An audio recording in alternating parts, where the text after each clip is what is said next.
بارگاہ رسالت میں آپ صلی اللہ علیہ وسلم میں درود پاک کا ہدیہ پیش کریں۔ اللہم صلی علی سیدنا و مولانا محمد معدن الجود والکرم وآلہ واصحابہ الکرام وابنہ الکریم وبارک وسلم صلاة دائمة سرمدا ابدا۔ جو حالات ہیں ابھی پوری دنیا جس کی طرف آج متوجہ ہے وہ ترکی اور سیریا وغیرہ کے ملک شام کے زلزلے بہت بڑی تباہیاں لا چکے ہیں۔ وہ زلزلے جو اعداد و شمار پیش کیے جاتے ہیں گورنمنٹ کی طرف سے وہ ایک محدود انداز میں ہوتا ہے، اور نہ جانے اس ملبے کے اندر ابھی کتنی لاشیں دبی ہوں گی، کتنے لوگ زخمی ہو کر اپنی زندگیوں سے ہاتھ دھو چکے ہوں گے۔ کوئی سوچتا بھی نہیں، کسی کو معلوم بھی نہیں ہوتا کہ کب زمین پھٹ جاتی ہے اور کب بڑی بڑی عمارتیں زمین میں نیچے آ جاتی ہیں۔ یہ کیوں آتے ہیں زلزلے؟ اسی پر میں تھوڑی سی بات آپ کے سامنے رکھتا ہوں۔ وہی آیت میں نے آپ کے سامنے پڑھی 21ویں پارے کی۔ اللہ فرماتا ہے زمین میں فساد ظاہر ہو جائے گا۔ کب؟ بما کسبت ایدی الناس، لوگوں کے ہاتھوں کی کمائی کی وجہ سے۔ اور کیوں زلزلے دیتا ہے رب تعالیٰ؟ لیذیقہم بعض الذی عملوا، اللہ فرماتا تاکہ وہ جو کچھ کر چکے ان کو کچھ چکھا دوں۔ اللہ تعالیٰ فرماتا لیذیقہم، تاکہ ان کو چکھایا جائے جو کچھ بھی وہ کر رہے تھے۔ محدثین بھی اسی بات پر اتفاق کرتے ہیں۔ میرے آقا صلی اللہ تعالیٰ علیہ وسلم نے بھی ارشاد فرمایا زمین میں زلزلوں کا آنا، طوفان کا آنا، سیلاب کا آنا، یہ اللہ کے عذاب کی نشانیاں ہیں۔ اللہ تبارک و تعالیٰ کے بڑے عذابات میں سے ایک آیت تو آپ مشہور سنتے ہوں گے، اذا زلزلت الارض زلزالہا، پوری سورہ ہے زلزال۔ زلزلہ کس کو کہتے ہیں؟ جھٹکے۔ آپ کی نظر میں تو صرف ارتھ کوئک ہے، اور سائنٹیفک اعتبار سے اس کو کہا جاتا ہے زمین کی نیچے کی تہیں جو ہیں، پرت، پلیٹس، جب یہ آپس میں ہل جاتی ہیں تو زمین پھٹ جاتی ہے۔ اندر لاوا ہوتا ہے زمین کے اندر، وہ ابل رہا ہوتا ہے، اور یہ پلیٹ جو ہے ڈس بیلنس ہوتی ہیں تو زمین کے اندر دراڑ آ جاتی ہے۔ سائنٹیفک اعتبار سے ان کی تحقیقات ہیں۔ ہزار سائنس جو ہے ترقی کر چکا ہو، لیکن یہ بھوکمپ، ارتھ کوئک، ان سب کے آنے سے پہلے وہ کبھی خبر نہیں دے پاتے۔ ہو جانے کے بعد وہ بتاتے ہیں کہ کتنے مقدار کا زلزلہ تھا، کتنا تیز جھٹکا تھا، اس کو ناپ کر کے تو بتا دیا جاتا ہے، لیکن جو ہلاکتیں ہیں اس کو بچا نہیں پاتے، نہ ہی سونامی کو نہ ہی زلزلوں کو۔ قرآن میں جس زلزلے کا ذکر ہے اذا زلزلت الارض زلزالہا، یہ آیت سن کر کے ہمارے امام اعظم ابو حنیفہ رحمۃ اللہ علیہ مغرب کی نماز سے لے کر کے جو روتے رہے تو رات گزر چکی تھی، پوری رات ان کی داڑھی سے آنسوؤں کے قطرے ٹپکتے تھے، مصلی بھیگ جاتا تھا اس ایک آیت کو سننے کے بعد کہ اللہ کیا فرماتا ہے اس میں، جب زمین ہلا دی جائے گی، اذا زلزلت الارض زلزالہا واخرجت الارض اثقالہا، اور زمین اپنے اندر بوجھل چیزوں کو باہر نکال دے گی، سب نکل جائے گا۔ لیکن اس آیت میں جو زلزلے کا ذکر ہے وہ سب سے لاسٹ، فائنل اور بڑا زلزلہ ہے جو قیامت کے قریب ہوگا۔ اس وقت پوری دنیا کی زمین ہلا دی جائے گی، وہ ایک علاقے کی نہیں ہے، ایک ملک کی یا ایک خطے کی نہیں۔ اس سے پہلے مفسرین فرماتے ہیں کہ قیامت آنے سے پہلے بہت زلزلے آئیں گے۔ اب حدیث رسول میں آپ کو سناتا ہوں، امام بخاری رضی اللہ تعالیٰ عنہ نے اس حدیث کو اپنی بخاری شریف میں نقل فرمایا۔ اللہ کے حبیب صلی اللہ تعالیٰ علیہ وسلم نے ارشاد فرمایا جب امانتیں ضائع ہونے لگ جائیں، زنا عام ہو جائے اور گانے بازی کی کثرت ہونے لگ جائے، حضور پاک صلی اللہ علیہ وسلم فرماتے ہیں زمین میں زلزلوں کی کثرت ہوگی، ہر جگہ زلزلے آنے شروع ہو جائیں گے اور قیامت قریب ہوگی، ایک زمانہ دوسرے زمانے سے نہایت قریب ہو جائے گا۔ اور حدیث پاک بخاری شریف کی حدیث ہے، میرے آقا فرماتے ہیں مال کی فراوانی اتنی ہوگی، مال اتنا ہوگا جیسے لگتا ہوگا کہ ہر جگہ سے ابل رہا ہے مال، ہر ایک کے پاس مال آئے گا، مال آئے گا، غریب کوئی نہیں رہتے۔ آج کے حالات میں بھی دیکھیں آپ، غربت و افلاس بہت کم ہو چکی ہے۔ آج کے زمانے کا غریب وہ ہے جو پچھلے زمانے کا امیر تھا۔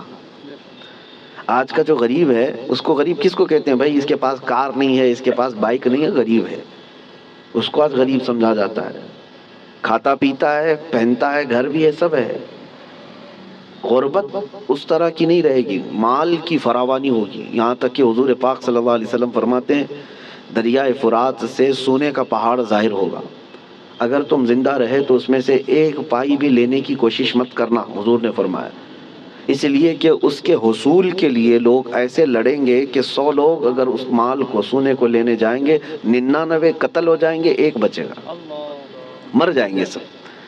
اور اسی حدیث پاک میں جو میں نے کہا زلزلے والی، اسی میں اللہ کے حبیب صلی اللہ علیہ وسلم نے فرمایا حرج بڑھ جائے گا، حرج بڑھ جائے گا۔ تو صحابہ نے پوچھا کہ حرج کیا ہے میرے آقا؟ حضور پاک صلی اللہ علیہ وسلم فرماتے ہیں ایک دوسرے کا قتل کثرت سے ہوگا۔ تو اس زمانے میں ہم آ چکے میرے عزیزوں، زمینیں جب ہلا دی جاتی ہیں پڑوس کی، خوف سے ہمارا دل ہل جانا چاہیے۔ حضرت عمر ابن عبدالعزیز رضی اللہ تعالیٰ عنہ 5ویں خلیفہ راشد ہیں، ان کے زمانے میں کسی ملک میں زلزلہ آیا، زمین ہل گئی، تو وہاں کے جو گورنر تھے، وہاں کے جو ذمہ دار تھے، حاکم تھے، ان کے نام پر حضرت عمر ابن عبدالعزیز نے فوراً خط جاری کیا کہ جیسے ہی زلزلہ آیا، حالانکہ وہ زمانہ عمر ابن عبدالعزیز کا تھا، عدل و انصاف کا زمانہ، ان کے زمانے میں جس جگہ پر زلزلہ آیا تھا اس جگہ انہوں نے اتنا ٹائٹ کر دیا، کورونا میں جیسے کوارنٹائن وغیرہ کے معاملات تھے، ایسے حضرت عمر ابن عبدالعزیز نے سارے لوگوں کو ٹائٹ کر دیا، کہا اس پورے خطے کے لوگ کثرت سے استغفار کریں، سب استغفار میں مشغول ہو جائیں، کوئی ایک بندہ بھی نہ رہے۔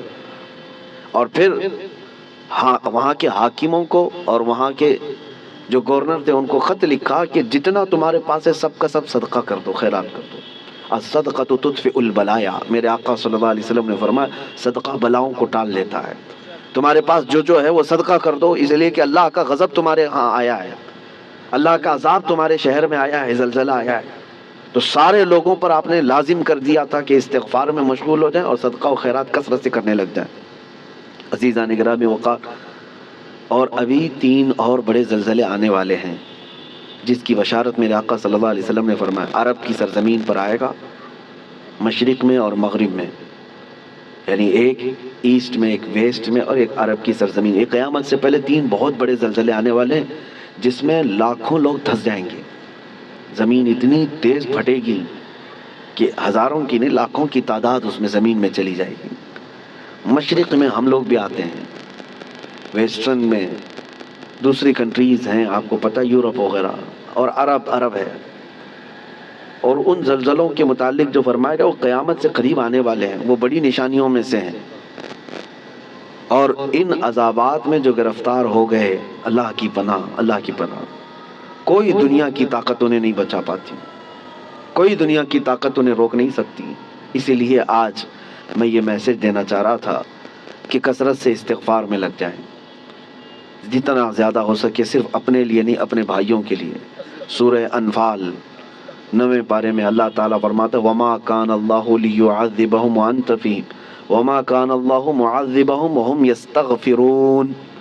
آیت ہے، اللہ فرماتا ہے اللہ اس قوم کو عذاب نہیں دے گا اس لیے کہ اے محبوب آپ ان کے بیچ میں ہیں۔ ایک ذریعہ یہ ہے۔ دوسری بات اللہ تعالیٰ قرآن میں فرماتا ہے وَمَا كَانَ اللَّهُ مُعَذِّبَهُمْ وَهُمْ يَسْتَغْفِرُونَ، اور اللہ ان کو اس وقت تک عذاب نہیں دے گا جب تک یہ استغفار کرتے رہیں گے، جب تک یہ استغفار کرتے رہیں گے۔ استغفار کیا ہے؟ استغفر اللہ ربی من کل ذنب واتوب الیہ، استغفر اللہ ربی من کل ذنب واتوب الیہ، استغفر اللہ ربی من کل ذنب واتوب الیہ۔ میرے عزیزو، کثرت سے استغفار کرو۔ اور اسی کو میں نے بہت پہلے کورونا کی جب ابتدائی حالات تھے اس وقت میں نے ایک اپنے چھوٹے سے میسج میں بیان میں نشر کیا تھا کہ اللہ کے حبیب صلی اللہ تعالیٰ علیہ وسلم نے ارشاد فرمایا یہ عذاب الہی کی نشانیاں ہیں، استغفار کرو، اور جب تک استغفار کرتے رہو گے اللہ اس عذاب میں مبتلا نہیں کرے گا۔ آج کہیں کسی پڑوس کے گھر پر آگ لگی ہو تو اس کی چنگاریاں تمہارے گھر کو بھی جلا سکتی ہیں۔ یہ مت سمجھنا کہ ترکی ہل گیا، ملک شام ہل گیا، یہ تو ہم بہت دور بیٹھے ہیں، زمین تو سب کی جڑی ہوئی ہے، زمین ایک ہی ہے۔ اور ان زلزلوں کے ساتھ اللہ تعالیٰ پوری دنیا کو یہ عبرت دینا چاہتا ہے، اسی لیے توبہ و استغفار کے ذریعے سے اپنے اعمال کی طرف توجہ دیں۔ اور وہ جو ہزاروں لوگ دھنس گئے ہیں زمینوں کے اندر ان کے لیے مغفرت کی دعا کریں۔ اور جو آج قسم پرسی کے عالم میں وہاں پر ہیں، بڑی بڑی عمارتیں جو ڈھہ گئیں، بہت سارے لوگ بے گھر ہو چکے، ان کے مال مویشی سب ہلاک ہو چکے، ان کے لیے اپنے دل میں رقت پیدا کریں۔ وہ تمہارے بھائی ہیں، امت مصطفیٰ ہیں۔ نبی پاک صلی اللہ تعالیٰ علیہ وسلم نے یہی ارشاد فرمایا مومن وہی ہے کہ جو دوسرے مومن کی تکلیف پر تڑپ جائے۔ مثل المؤمن کمثل جسد اذا اشتكى عضو تداعى له سائر الجسد بالسهر والحمى۔ ایک مومن کی مثال میرے آقا فرماتے ہیں سارے جسم کی طرح ہے، ایک عضو کو بھی تکلیف ہوگی تو پورے جسم میں بخار آ جائے گا۔